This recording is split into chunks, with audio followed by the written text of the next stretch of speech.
Hey guys, welcome back to the channel. And if this is your first time here, I sure appreciate your support.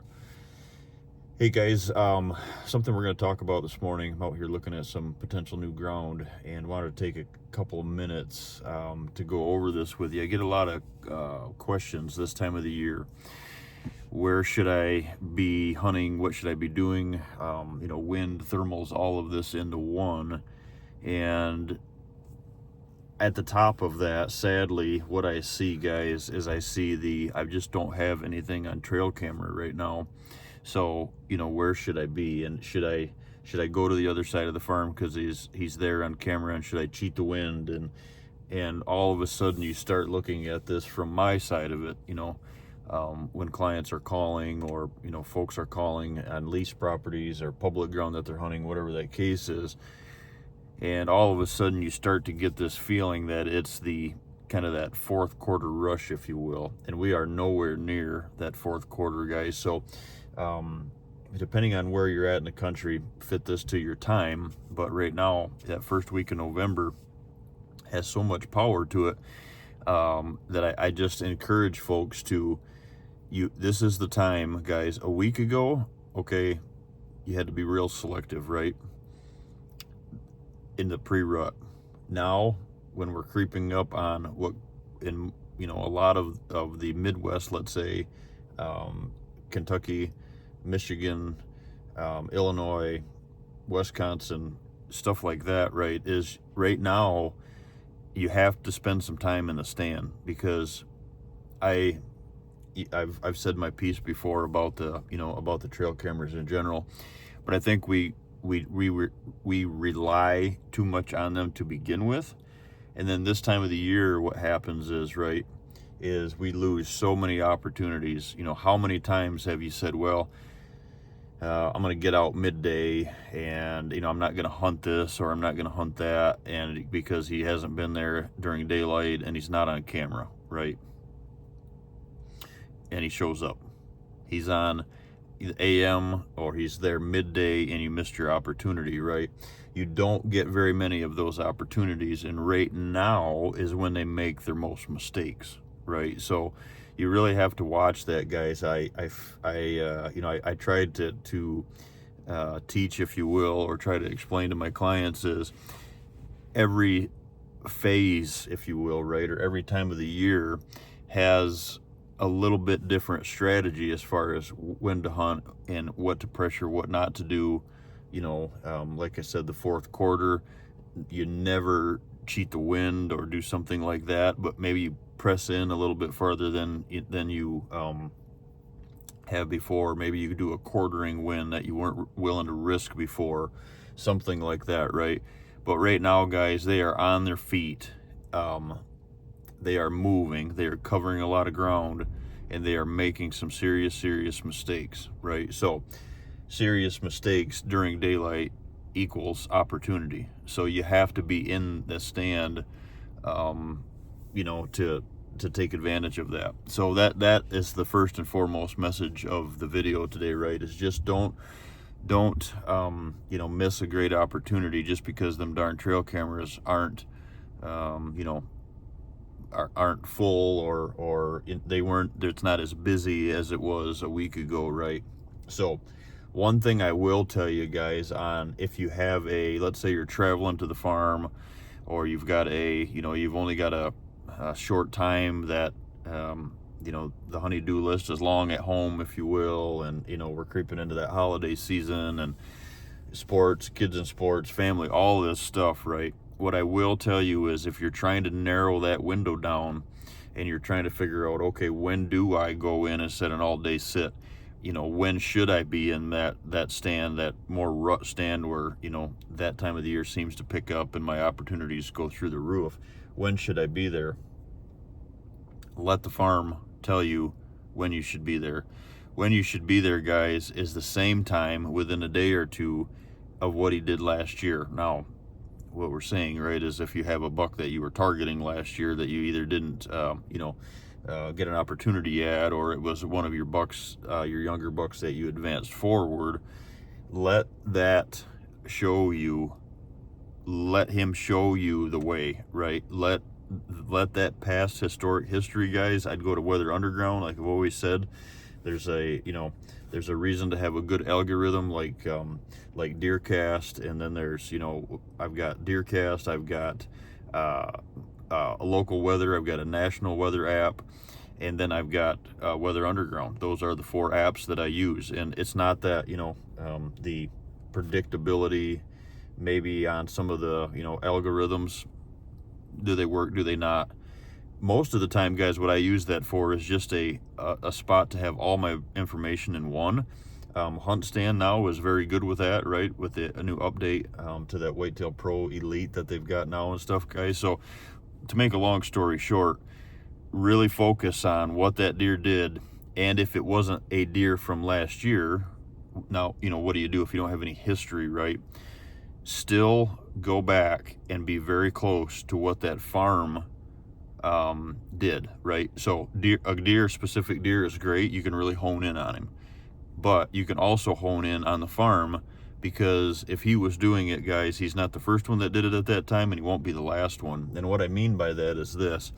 What I mean by that is really, really, really watching or trying to get, trying to get in tune with what your does are doing, right? If you get in tune with what those does are doing, what that's telling you is, it's telling you the dates that these does are in heat, right? So I've got over the years, I've got so many kickback. I had a consultant a couple of years ago actually reach out because one of my clients told him this, or he heard this on a video and somebody from the channel sent this to him, yada, yada, yada. And the man lost his mind about me telling people that you could pinpoint when a doe was in heat from year to year. That's hog, oh, that can't happen. Well, guys, I'm here to tell you, it's the God's honest truth. Can you know that is the doe and you see her unless she's got a broken ear or a scar or something? No, but that she's in the area, guys. It's very, very uncommon. It has to be I don't want to call it a catastrophic move, but something drastically has to happen on your farm to get does that you have to leave, right? So if you can tune in, go back to those trail camera pictures, right? And from before, and if you can tune in, guys, if your farm is hot on a specific day, do yourself some research. Go back 28 days from when that farm was hot, and you'll have another hot day within a couple of days. Advance it 28 days forward, you're going to have another one. So that is the window when you start this rut play, right? When we start this pre-rut and rut hunting play, you have to take into consideration all that. So my response to that gentleman was, when they reached out and went into orbit, if you will, right? That every doe isn't like that, right? Last year's cycle, well, here's the truth, guys. From being in the hog industry for years, and I understand probably why you don't think that or that gentleman or folks probably don't think that that's realistic, but guys, hogs and deer, the reproductive system, the female is very, very similar, right? So what you do with the heat cycle, I should say, is very similar. So what happens, right, guys, is if that doe, right, gets bred, you advance that, ahead, and then you go into the time period when she actually fawns, and then you give her that 6-month recovery, and then you start getting these 28-day heats again. All of a sudden, guess what? She's back into getting bred again within the same, is it 4 days, 3 days, 2-day window every year. It's shocking, right? So the next thing to keep in mind is this. The next part of that video, or that deal I got shunned for, if you will, that genetic trait in that doe, guys, gets passed on to her doe fawns. So if she is a November 2nd, she's an early, let's say that it just happens to be that she's your earliest doe in November, or let's just say October 27th was one of my favorite dates, right? October 27th, your farm is alive, and there's bucks chasing, and they're getting nosy, and all of a sudden there's stuff going on. That doe is probably one of the first ones in heat. I'm sorry, as far as the first ones to come in heat. And what happens with that, right, is she does that every year, but she also does that to her fawns. So all of a sudden, what you'll find is 2 miles down the road, well, they're not seeing any rutting. 2 miles this way, they're not seeing any rutting. 5 miles to the north, they're not seeing any rutting. And why is that? Because they don't have your genetic doe trait, right? Guys, going back to when I was guiding, if I could, it would shock you on how many days that my clients were successful on those days when I knew what those does were doing, unless something, we had a bunch of kill off or a bad winter or whatever the case was, that I set my watch to those stands on those farms for those days, and the production went through the roof. So please don't, get caught in that, believing that that's not the truth, because it is.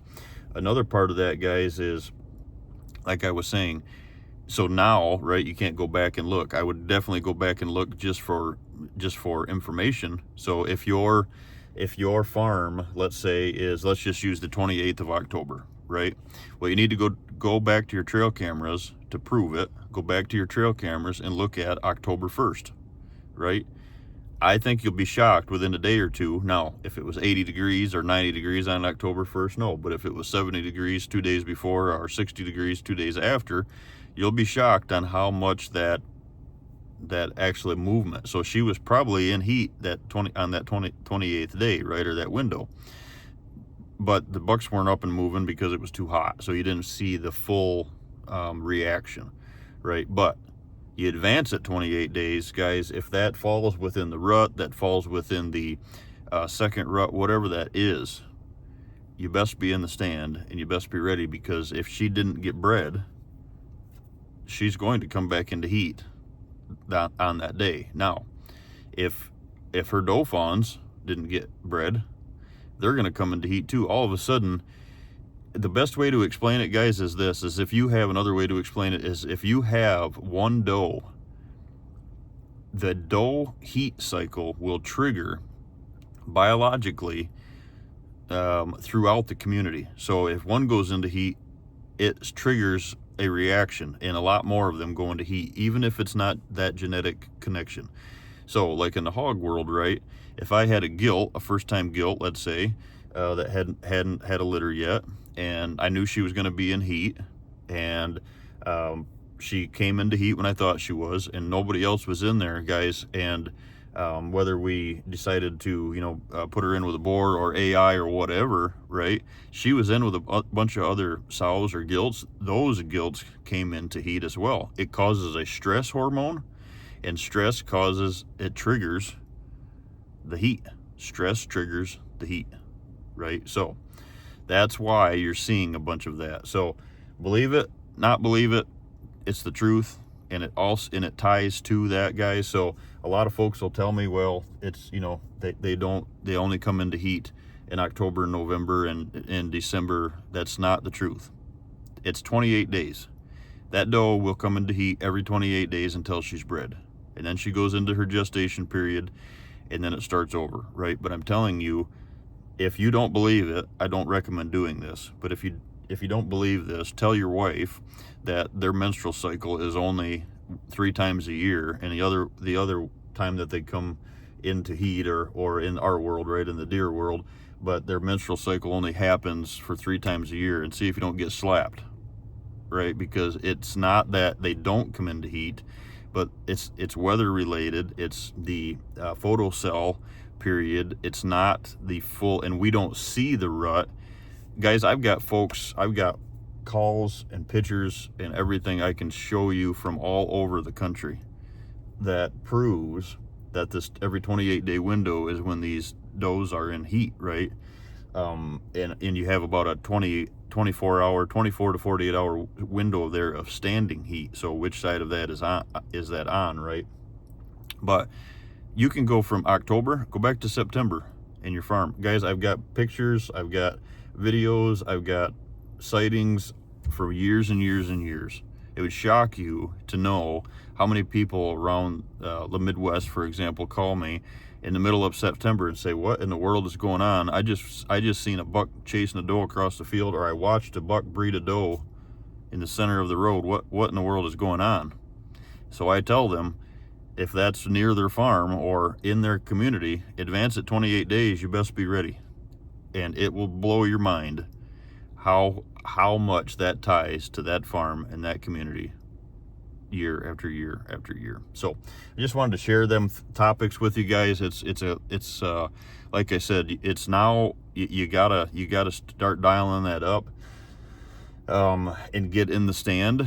I'd be in the stand if I had a tag in Kentucky right now, but I don't. The good Lord has blessed me, tagged out early this year again, and we're kind of out looking at some property here. So not in the stand. My boy's coming into camp this week ahead of the Kentucky gun season, and we're really looking forward to a good upcoming hunt here. But take these ones, guys, into consideration. Just remember, it's go time, and you got to spend some time in the woods, even if that camera isn't telling you that he hasn't been there in a day or two. Look back, get some history, get geared up, pick the right stand per the wind on the downwind side of these bedding areas that you've built or know where they're at, whether it's private, public, leased, whatever, and spend some time in there, and it will happen. Thanks, guys.